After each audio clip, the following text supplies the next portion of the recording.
Olá, meus caros alunos. E aí, tudo bem com vocês?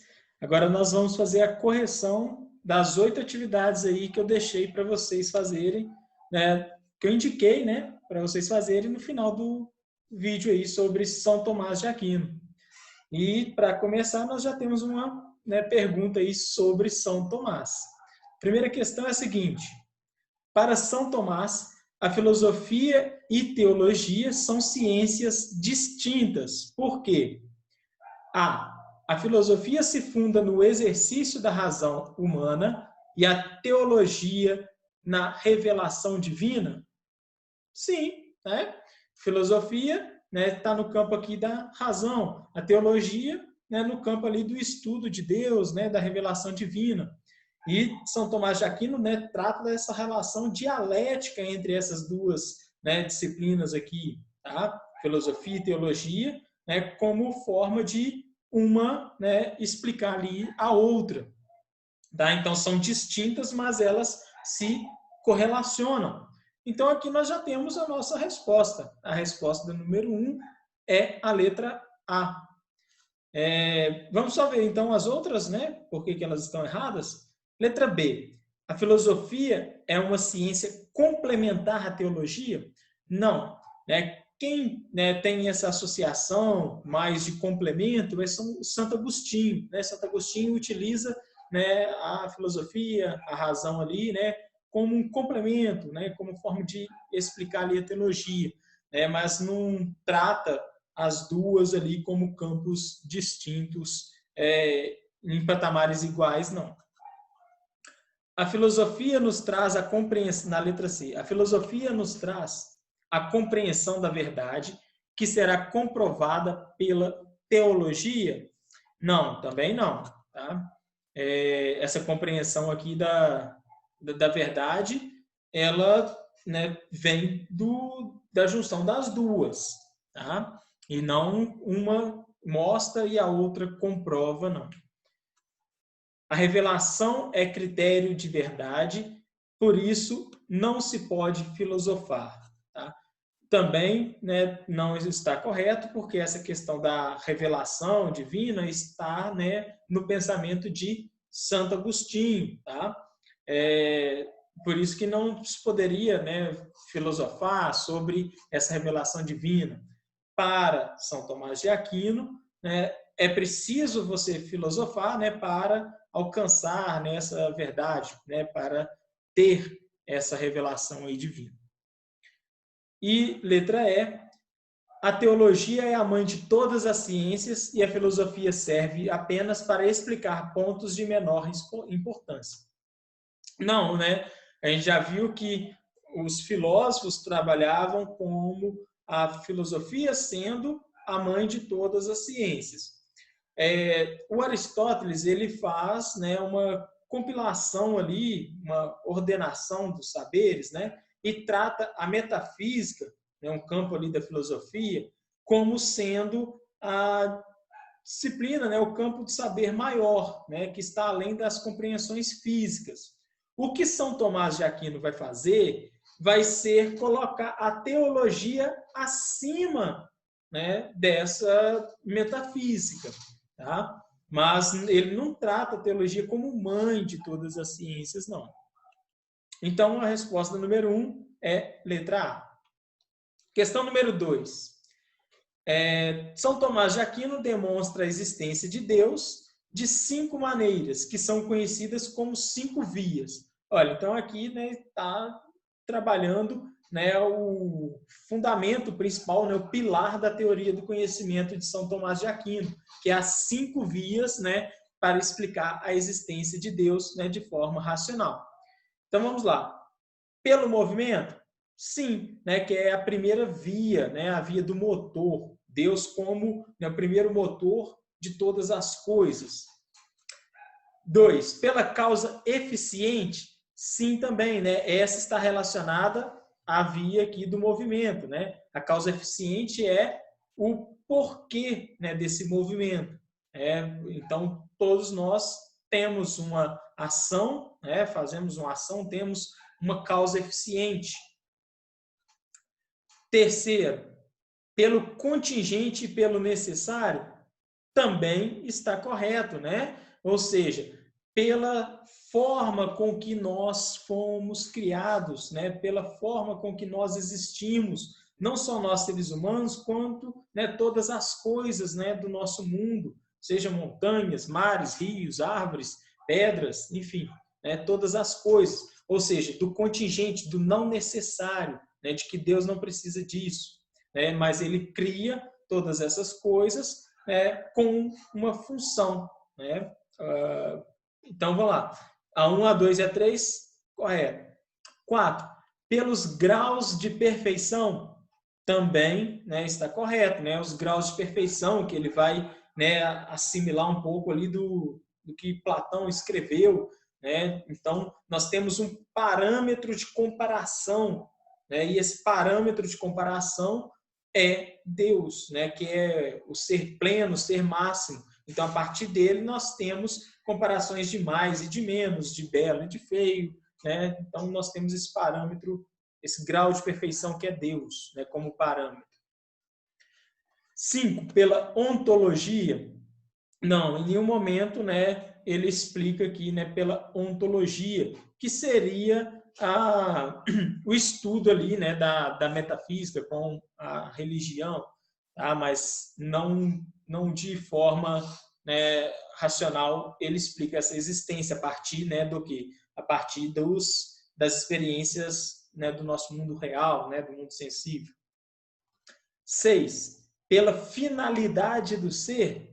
Sim, né, dizendo que todos, né, todos os seres, todas as coisas têm uma finalidade de existência. Tá? Nós, seres humanos, né, temos uma finalidade de existência de buscar, né, um ser supremo após, né, a morte. Né? Essa é a nossa finalidade, que se a gente crer que não existirá nada após a morte, né, não faz sentido das nossas escolhas aqui na Terra.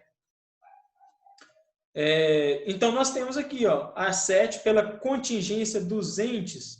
Não, tá? É a contingência, né, dos seres, né, pelo contingente aqui. Dos entes é enquanto existência. Então, vamos lá. Então, 1, 2, 3, 4 e 6. Só a gente comprovar aqui nas opções quais que tem essas opções. 1, 2, 3, 4, 5, não. 1, 2, 3, 5 e não. 5 e 6, não. 1, 2, 3, 4 e 6. Então, a resposta correta nossa é a letra C, da número 2 aí. Número 3. Durante a Idade Média, um dos grandes problemas debatidos pelos filósofos foi a da possibilidade ou impossibilidade de conciliar fé e razão. Santo Agostinho, sobre a relação fé e razão, protagonizou uma tese que se pode resumir na frase: creio para entender. Então, veja bem, isso daqui é o resumo, né, da tese de Santo Agostinho, crer para entender. Se a gente pode resumir alguma coisa de São Tomás de Aquino, é entender para crer. Tá? Então, vamos lá. A partir dos seus conhecimentos sobre a filosofia medieval, identifique as proposições verdadeiras. Primeiro, o apogeu da patrística aconteceu no século XIII com Santo Tomás de Aquino, que, retomando o pensamento de Platão, fez a síntese mais bem elaborada da filosofia com o cristianismo durante a Idade Média. Não, né? Primeiro apogeu da patrística foi ali, né, no século V, mais ou menos, tá? Com o Santo Agostinho. E outra que Santo Tomás de Aquino, né? Ele retoma os pensamentos de Aristóteles e não Platão. Então, essa questão aqui ela está toda trocada. 2. O pensamento filosófico medieval, a partir do século IX, é chamado de escolástico. Até aqui está ok. A filosofia escolástica tinha por problema fundamental levar o homem a compreender a verdade revelada pelo exercício da razão, contudo apoiado na auctoritas, né? ou seja, autoridade, seja da Bíblia, seja de um padre da igreja. Então, isso está correto, né? Eu comentei com vocês que esse método, né, de buscar aqui, né, de ser apoiado a sua tese a uma autoridade, era conhecido como disputa, né, dentro da escolástica, né? Então, o exercício da razão ele era baseado ali, apoiado, né, nessas autoridades, na Bíblia, de, né, um doutor da igreja, de alguma pessoa com um grande conhecimento sobre o assunto. Então, a 2 está correta. De acordo com a teoria da iluminação de Santo Agostinho, o ser humano recebe de Deus o conhecimento das verdades eternas. Tal como o sol, Deus ilumina a razão e torna possível o pensar correto. Em verdade, Santo Agostinho não conflita a fé com a razão, sendo essa última auxiliar e subordinada da fé. Então está correto, né? O Santo Agostinho ele traz muito mais a razão, né, subordinada ali à fé do que São Tomás de Aquino, né? São Tomás de Aquino traz elas mais, né, em patamares iguais. Então nós temos aqui a 2 e a 3 como correta. A questão, né, correta é a letra D, que traz apenas a 2 e a 3 como verdadeiras. Questão 4. A filosofia medieval foi A. Um resgate da filosofia clássica no que diz respeito ao questionamento constante do que estava relacionado ao mito e à religião? Não, de forma nenhuma, né, gente? O resgate aí à filosofia clássica era para explicar a religião, né, e não para fazer questionamentos. B. Um instrumento de estudo que visava comprovar que a razão era a única forma verdadeira de conhecimento sobre o mundo e sobre as coisas? Não, também não, né? A razão, ela dava auxílio aí, né, para, né, a doutrina cristã, para a fé, né? Então, nada de ser a única forma verdadeira aí, não. Senão a igreja não ia utilizar ela, não. C. Uma doutrina religiosa que queria extinguir o pensamento racional da realidade medieval? Não, também não. Ela queria ter o controle desse pensamento racional, né, de utilizar a razão para justificar a sua doutrina, tá? Mas não queria, né, extinguir esse pensamento racional, não. Ela só queria ter um controle sobre esse pensamento. D. Teve como uma das principais preocupações fornecer argumentações racionais espelhadas nas contribuições dos gregos para justificar as chamadas verdades reveladas do cristianismo. Então, correta, né? Tá completinha.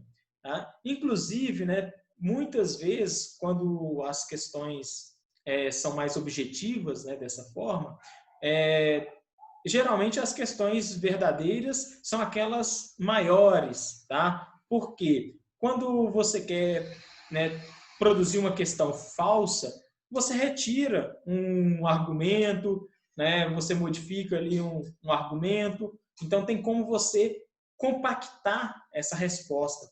Agora, a questão, né, para ela ser verdadeira, dependendo do que você tira, você muda o sentido dessa, né, resposta. Então, ela tem que estar na sua integridade, né, no seu integral ali, né, transcrita. Então, ela costuma ser maior, porque ela tem que ser mais elaborada. Então, quando pede questão verdadeira, né, geralmente é aquela maior, tá? Isso geralmente, tá, gente? Não vem de falar aí que o professor está ensinando macetes errados aí, não. Então, a resposta correta é a letra D. Questão 5. Desde que tenhamos compreendido o significado da palavra Deus, sabemos de imediato que Deus existe. Com efeito, essa palavra designa uma coisa de tal ordem que não podemos conceber nada que lhe seja maior. Ou seja, né, Deus é ali um parâmetro, né, dos graus ali de perfeição. Ora, o que existe na realidade e no pensamento é maior do que o que existe apenas no pensamento. Donde se segue que o objeto designado pela palavra Deus, que existe no pensamento, desde que se entenda essa palavra, também existe na realidade. Por conseguinte, a existência de Deus é evidente. Então, a Suma Teológica aqui de São Tomás de Aquino. O texto apresenta uma elaboração teórica de Tomás de Aquino caracterizada por a reiterar a ortodoxia religiosa contra os heréticos? Não, né? Não está dizendo isso. Está falando aqui, né, de demonstrar, como que eu posso dizer aqui, sustentar, né, a fé, as doutrinas da fé, de demonstrar, né, como, né, Deus ele é maior, né, do que as coisas e de uma forma racional, a forma lá do grau, né, da perfeição, que é a quarta via, né, para comprovar a existência de Deus de forma racional, né, de Deus como sendo parâmetro para todas as coisas. Tá? Então aqui ele está justificando isso, né, de Deus como sendo um parâmetro, né, de ser algo que maior, que não tem nada maior do que ele, e que a partir disso a gente vai fazendo esses graus aí de perfeição, de distinção. Tá? Então está dentro dos alicerces da razão. Então, B. Sustentar racionalmente doutrina alicerçada na fé? Sim, né? Acabei de comentar com vocês, é a letra B. Tá? Se isso daqui é a quarta, se a gente identifica esse trecho aqui, né, como sendo a quarta via, né, da explicação da existência de Deus, né, que ele utiliza da razão para fazer essa né, explicação aí, então a gente tem aqui, né, o sustento racionalmente da doutrina alicerçada da fé, né? Ou seja, razão sustentando, né, o quê? A existência de Deus. Então, os outros eu nem vou ler aqui, né, para não perder aqui muito tempo, né, não gastar muito tempo aqui. Tá? Letra C, é o número 6. Não é verdade que estão ainda cheios de velhice espiritual aqueles que nos dizem: que fazia Deus antes de criar o céu e a terra? Se estava ocioso e nada realizava. Dizem eles: por que não ficou sempre assim no decurso dos séculos, abstendo-se como antes de toda ação? Se existiu em Deus um novo movimento, uma nova vontade, uma vontade nova para dar ao ser às criaturas que nunca antes criaram, como pode haver verdadeira eternidade se nele aparece uma vontade que antes não existia? Então, né, Agostinho, né, ele trata dessa questão aí da existência, né, de Deus. A questão da eternidade, tal como abordada pelo autor, é um exemplo da reflexão filosófica sobre a essência da ética cristã? Não. Né? A ética cristã é como que o cristão deve se comportar, né? O caminho que ele deve, né, seguir.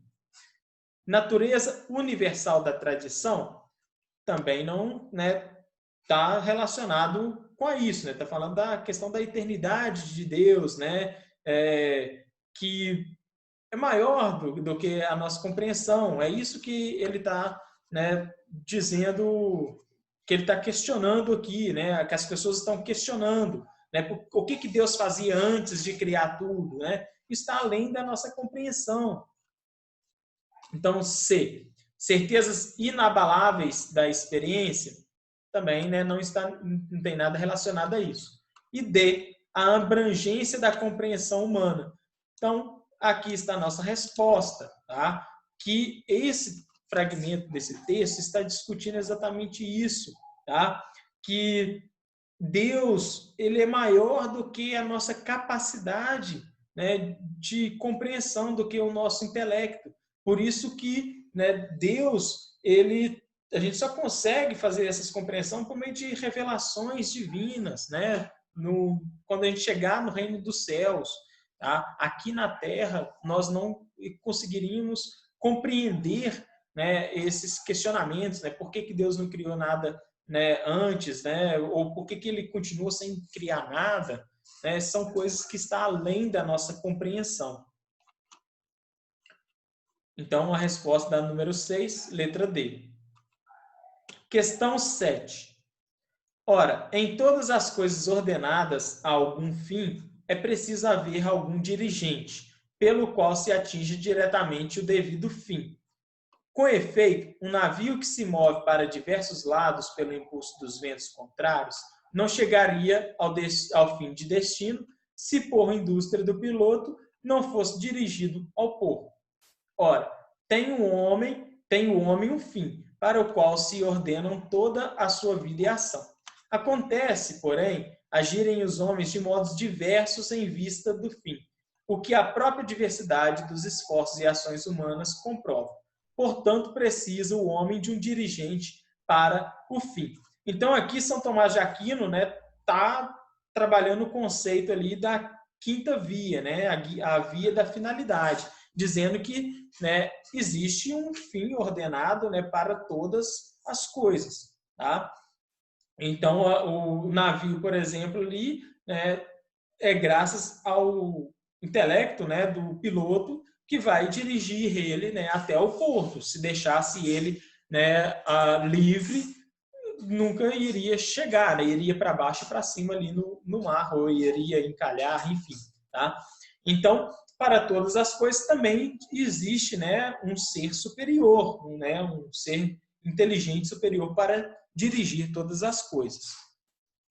Então, aqui, ó, Aquino, né, São Tomás de Aquino, do reino ou governo dos homens, o rei de Chipre, escritos políticos de São Tomás de Aquino. Então, é referente à política. No trecho citado, Tomás de Aquino justifica a monarquia como o regime de governo capaz de refrear os movimentos religiosos contestatórios? Não. Promover a atuação da sociedade civil na vida política? Não.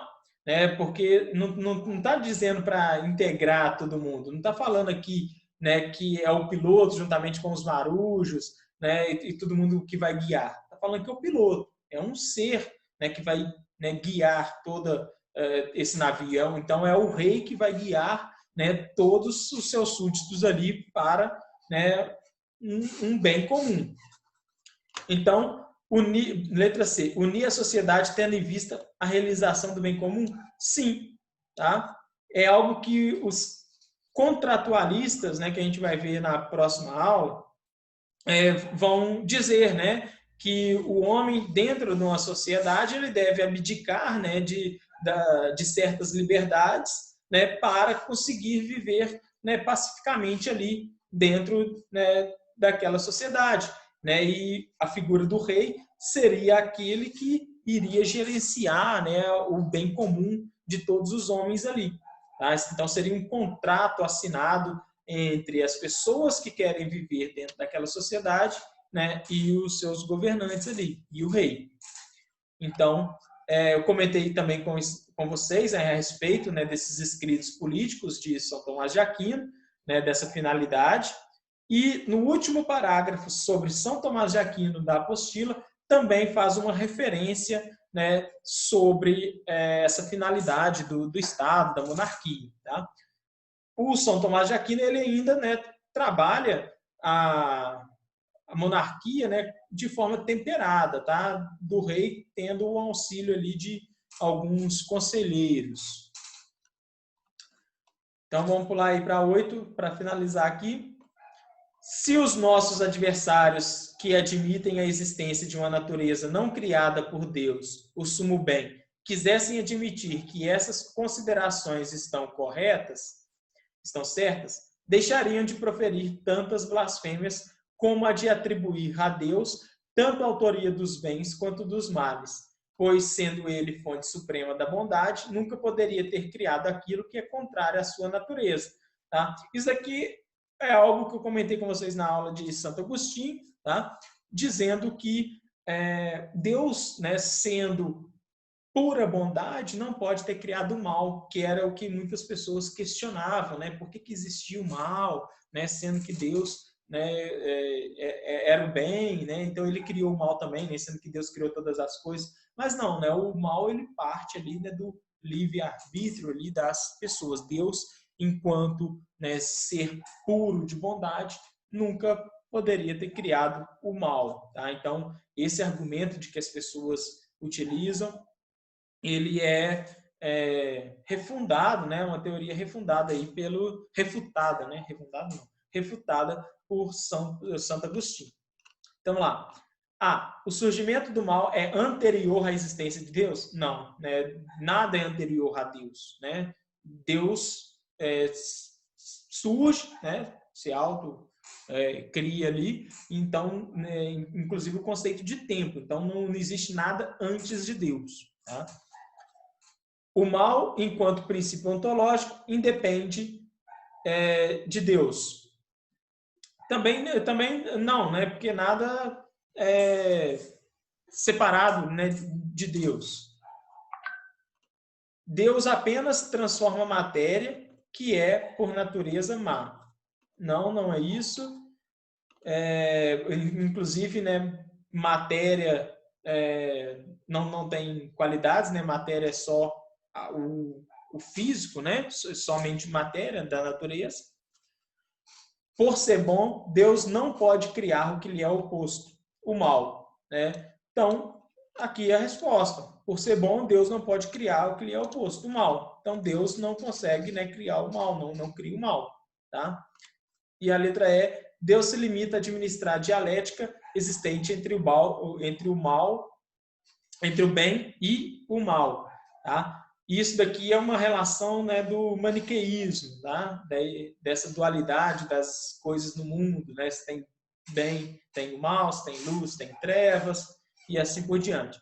Mas o descrito ali e o que Santo Tomás de Aquino e que Santo Agostinho, né, defende é que Deus, como sendo pura bondade, não pode, né, ter criado o mal. É a letra D a correta, tá bom? Então, meus queridos, fica aí, né, com essa correção. Espero que vocês, né, tenham acertado aí as questões. Se vocês, né, repararem, não está dissociado do que a gente viu aí nas duas aulas aí sobre a filosofia medieval. Tem algumas questões que a gente ainda vai trabalhar, né, sobre ainda, né, dentro dessa apostila aqui sobre a filosofia medieval, mas a partir da próxima aula a gente já vai começar a estudar um pouquinho sobre, né, a filosofia ali mais relacionada à política, mais às questões terrenas, né, mais relacionadas à sociedade, tá? E deixar de lado um pouquinho dessas doutrinas cristãs, da religiosidade, tá bom? Então, bons estudos aí para vocês. Até a nossa próxima aula.